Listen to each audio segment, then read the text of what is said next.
واقعہ پارہ نمبر 27 آیہ کریمہ نمبر 12، 13، 14، 15 اور 16۔ نحمدہ ونصلی ونسلم علی رسولہ الکریم، اما بعد فاعوذ باللہ من الشیطان الرجیم، بسم اللہ الرحمن الرحیم۔ فی جنات النعیم ثلۃ من الاولین وقلیل من الآخرین علی سرر موضونہ متکئین علیہا متقابلین۔ صدق اللہ العظیم۔ فی جنات النعیم، وہ نعمتوں والے باغ میں ہوں گے۔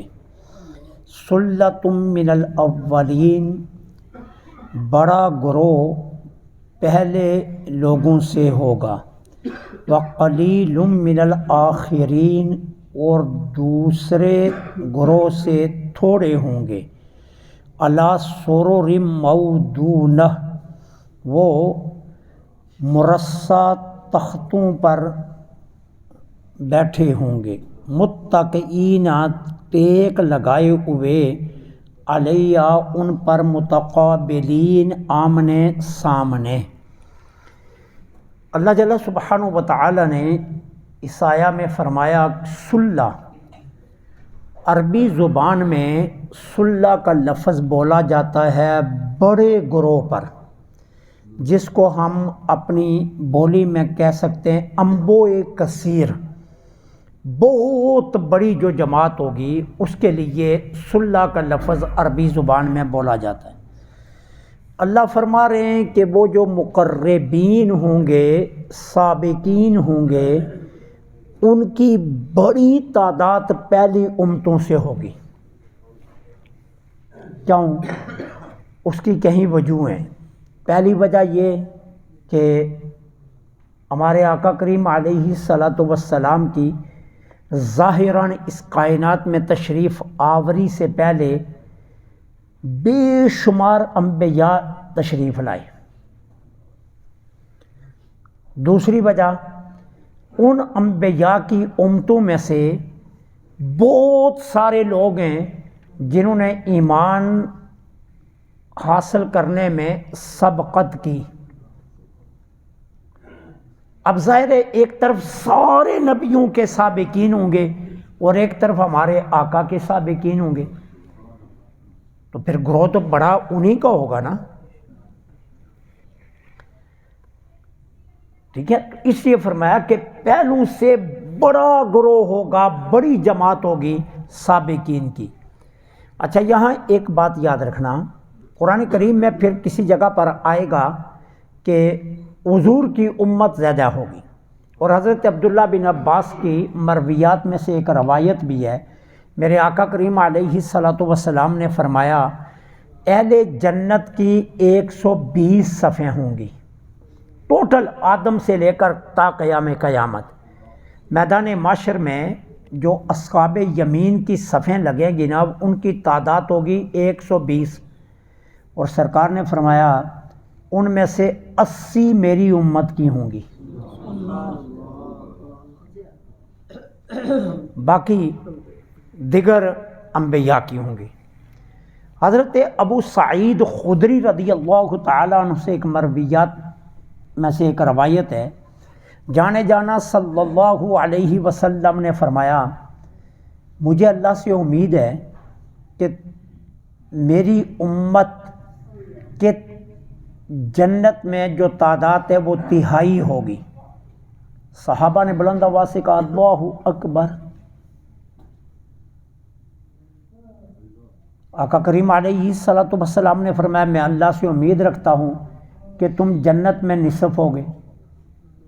پھر صحابہ نے اللہ اکبر کا نعرہ بلند کیا تو فرمایا تم جنت میں ایسے ہوگے جیسے کالے بیل کے اندر سفید بال ہوتے ہیں، یا سفید بیل میں کالے بال ہوتے ہیں۔ کیا مطلب؟ کہ میری امت کے جو سابقین ہیں، ایمان لانے میں سبقت کرنے والے، وہ پہلے نبیوں کی امم کے مقابلے میں تھوڑے ہوں گے، لیکن جہاں تک اصحاب یمین کا تعلق ہے کہ جن کو نامہ اعمال دائیں ہاتھ میں دیا جائے گا وہ ساری امتوں سے زیادہ میری امت ہوگی. ایک ہے سابقین اور ایک ہے اصحاب یمین، یہ دو الگ الگ گروپ ہیں جن کا کل میں نے ذکر کیا تھا. تو سابقین میں پہلے نبیوں کے زیادہ ہوں گے، اصحاب یمین میں ہمارے آقا کی تعداد زیادہ ہوگی. اس لیے فرمایا سلتم من الاولین، بڑا انبو، بڑا گروہ، بڑی جماعت وہ پہلے لوگوں سے ہوگی. وقلیل من الآخرین، اور دوسرے گروہ سے تھوڑے لوگ ہوں گے، پچھلے گروہ سے تھوڑے لوگ ہوں گے، یعنی حضور کی امت کے تھوڑے لوگ ہوں گے جو سابقون الاولون ہوں گے. اس کی وجہ آپ کے سامنے ہے. سرکار علیہ الصلوۃ والسلام نے 13 برس مکہ میں گزارے.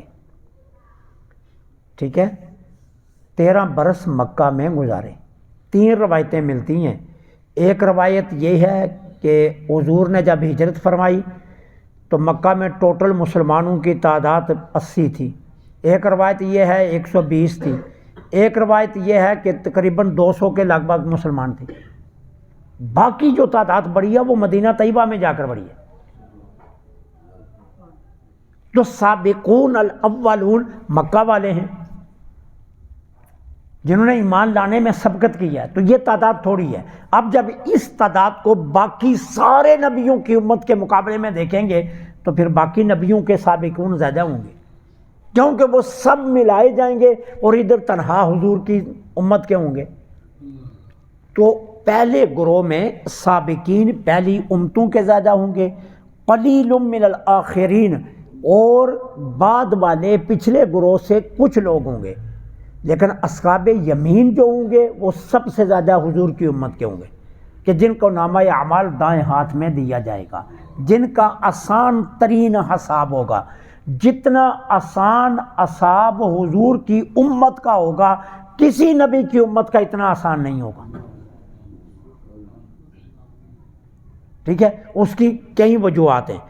سب سے پہلی وجہ، حضور کے صدقے اللہ ویسے حضور کی امت سے مہربانی کرے گا. دوسری وجہ، میرے آقا سر سجدے میں رکھ دیں گے. اللہ فرمائے گا ارفع راسک، اپنا سر انور اٹھائیے، سل تو اتا، سوال کیجئے دیا جائے گا. حضور فرماتے ہیں میں سر نہیں اٹھاؤں گا. اللہ بار بار فرمائے گا. تو اس کا مطلب یہ نہیں ہے کہ نافرمانی، یہ ناز ہے، ناز محبت کی بات ہے. تو کہا میں سر نہیں اٹھاؤں گا، اس کا مطلب یہ نہیں ہے اللہ کہہ رہا ہے اٹھاؤ اور حضور مان نہیں رہے، نہیں، یہ ہے محبت. اب حضور فرماتے ہیں اللہ پھر پوچھے گا محبوب کیسے سر اٹھاؤ گے؟ تو میں کہوں گا اللہ وعدہ کر میری ساری امت بخشے گا. تو اللہ فرمائے گا آپ کی ساری امت کو بخش دیا جائے گا، آپ سر اٹھائیے. تیسری وجہ، اللہ نے ہر نبی کو دنیا میں ایک دعا کا اختیار دیا. ہر نبی کو اللہ نے فرمایا کہ ایک دعا کا اختیار ہے، جیسے مانگو گے لفظ بہ لفظ پوری ہوگی. ہر نبی نے دنیا میں دعا مانگ لی. حضور فرماتے میں نے نہیں مانگی، میں نے وہ دعا سنبھال کر رکھی ہوئی ہے. قیامت کے دن اللہ خود مجھے یاد کرائے گا کہ محبوب آپ کی ایک دعا رہتی ہے. حضور فرمائیں گے ہاں میری رہتی ہے. اللہ پوچھے گا محبوب پھر کیا چاہتے ہو، پھر کیا چاہتے ہو؟ تو سرکار فرماتے ہیں میں اللہ سے کہوں گا میری دعا یہ ہے میری امت آج بخش دے. تو اصحاب یمین حضور کی امت کے زیادہ ہوں گے، اور آسان ترین حساب جو ہوگا وہ حضور کی امت کا ہوگا. ٹھیک ہے. اور چوتھی حدیث یہ ہے، سیدنا ابو ہریرہ رضی اللہ تعالیٰ عنہ نے حضور سے پوچھا حضور یہاں تو جب کبھی من چاہتا ہے گھر سے باغے آتے ہیں، کھیت سے باغے آتے ہیں، آپ تشریف فرما ہوتے ہیں، دیدار کر کے دل کو سکون مل جاتا ہے، معاشر میں کیا ہوگا؟ معاشر میں ہمارا حشر کیا ہوگا حضور؟ فرمایا میں معاشر میں بھی موجود ہوں گا. تو حضور آپ کو ڈھونڈنا ہو تو کہاں ملیں گے؟ فرمایا مجھے ڈھونڈنا ہو تو میں تمہیں 3 جگہوں پر ملوں گا. حضور وہ کون سی جگہیں؟ فرمایا پہلی جگہ جہاں میری امت کا نامہ اعمال تر رہا ہوگا، ترازو کے پاس کھڑا ہوں گا. ٹھیک ہے. اپنی امت کے اعمال اپنی نگرانی میں تلوا رہا ہوں گا۔ نمبر 2، حوض کوثر پر کھڑا ہوں گا، امت کو پیاس لگی ہوگی، اپنے نورانی ہاتھوں سے جام کوثر پلا رہا ہوں گا۔ تیسری جگہ، پل صراط پر کھڑا ہوں گا، جب میرا کوئی امتی گزرنے لگے گا تو میں کہوں گا رب سلم امتی، اے اللہ میرے امتی کو سلامتی سے گزار دے۔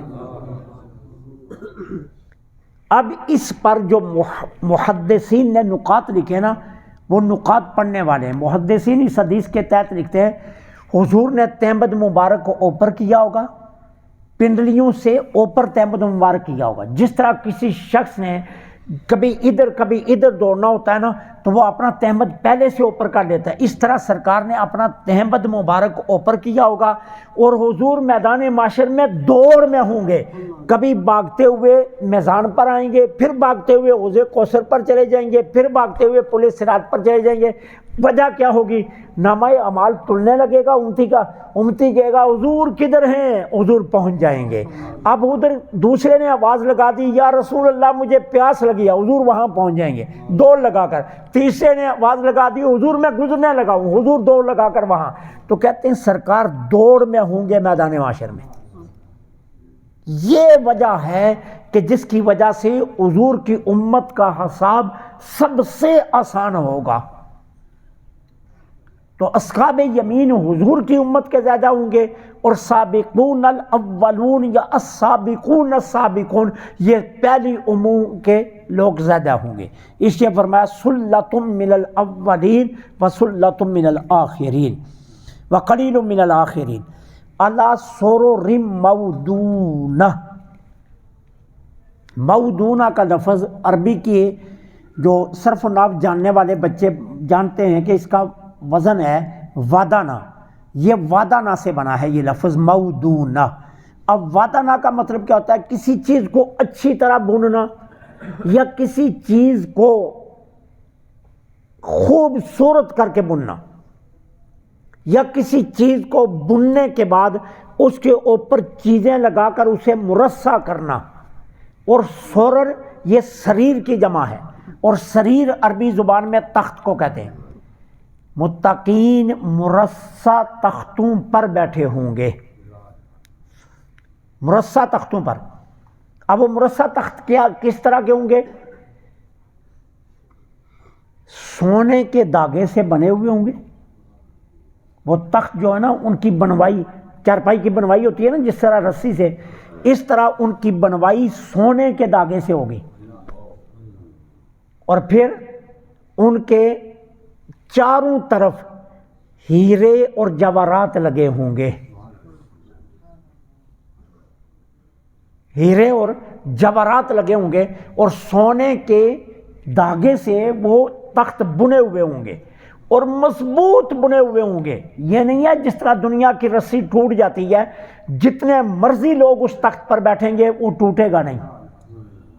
سرر مودونہ، خوبصورتی سے بنے ہوں گے، مرصع ہوں گے، مضبوط بنے ہوئے ہوں گے، جن پر یہ اہل تقوی تشریف فرما ہوں گے۔ اور پھر کس انداز سے؟ متقین، ٹیک لگائے ہوئے، ہر بندے کے پیچھے گاؤ تکیہ ہوگا، اور گاؤ تکیہ اتنا خوبصورت ہوگا نہ تو قرآن نے اسے بیان کیا، اور مفسرین کہتے ہیں اس کے حسن کو بیان کیا جا ہی نہیں سکتا۔ اتنے دبیز ریشم کا غلاف چڑھا ہوگا، اتنا دبیز ریشم چڑھا ہوا ہوگا کہ انسان کے وہم و گمان میں بھی نہیں آ سکتا، اور ہر کسی کے پیچھے گاؤ تکیہ ہو، گاؤ تکیے پر اس نے ٹیک لگائی ہوگی۔ متقین، پھر کیا ہوگا؟ آمنے سامنے، علیہا متقابلین، آمنے سامنے بیٹھے ہوں گے۔ اب اس کے دو معنی ہیں۔ آمنے سامنے کیا مطلب؟ کسی جنتی نے کسی دوسرے جنتی کی طرف پشت نہیں کی ہوگی۔ یہ تخت ایک لائن میں لگے، ان لوگوں کا منہ ادھر ہے، ادھر والوں کے تخت لگے ان کے منہ ادھر ہیں، کسی جنتی کی دوسرے جنتی کی طرف پشت نہیں ہوگی۔ ایک معنی یہ۔ دوسرا معنی کیا؟ ہر تخت پر وہ بندہ، اس کی بیوی اگر نیک ہے، اور وہ حوریں جو اسے ملی ہیں اور وہ غلمان جو اس کے خادم ہیں جنت میں اور اس کے دنیا کی اولاد، یہ سارے اس تخت پر اس طرح بیٹھے ہوں گے کہ سب کا منہ ایک دوسرے کی طرف ہوگا. ٹھیک ہے، تعداد کے مطابق ہر بندے کا تخت ہوگا. جس کی دنیا میں اولاد 4-5 ہیں بچے، 70 حوریں ملے گی، دنیا کی بیوی ملے گی، اس کے حساب سے اس کا تخت بڑا ہوگا. جس کی اولاد تھوڑی ہے اس کا تخت اسی عجم کے مطابق ہوگا. لیکن سب اس طرح تخت پر بیٹھے ہوں گے کہ ایک دوسرے کی طرف سب کا منہ ہوگا. تو کہا علی سرر موضونہ، وہ مرصع تختوں پر ہوں گے، متقئین ٹیک لگائے ہوئے، علیہ متقابلین، متقابل کا مطلب ہوتا ہے مقابل ہونا، آمنے سامنے ہونا. وہ ایک دوسرے کے کیا ہیں؟ آمنے سامنے ہوں گے. کسی کی پشت دوسرے کی منہ کی طرف نہیں ہوگی، بلکہ سب کے چہرے ایک دوسرے کی طرف ہوں گے. اس طرح اللہ فرما رہا ہے اہل جنت جنت میں تختوں پر بٹھائے جائیں گے، اور یوں اللہ تعالیٰ ان کی عزت و اکرام فرمائے گا. اللہ سے دعا ہے اللہ قرآن فہمی کی توفیق عطا فرمائے.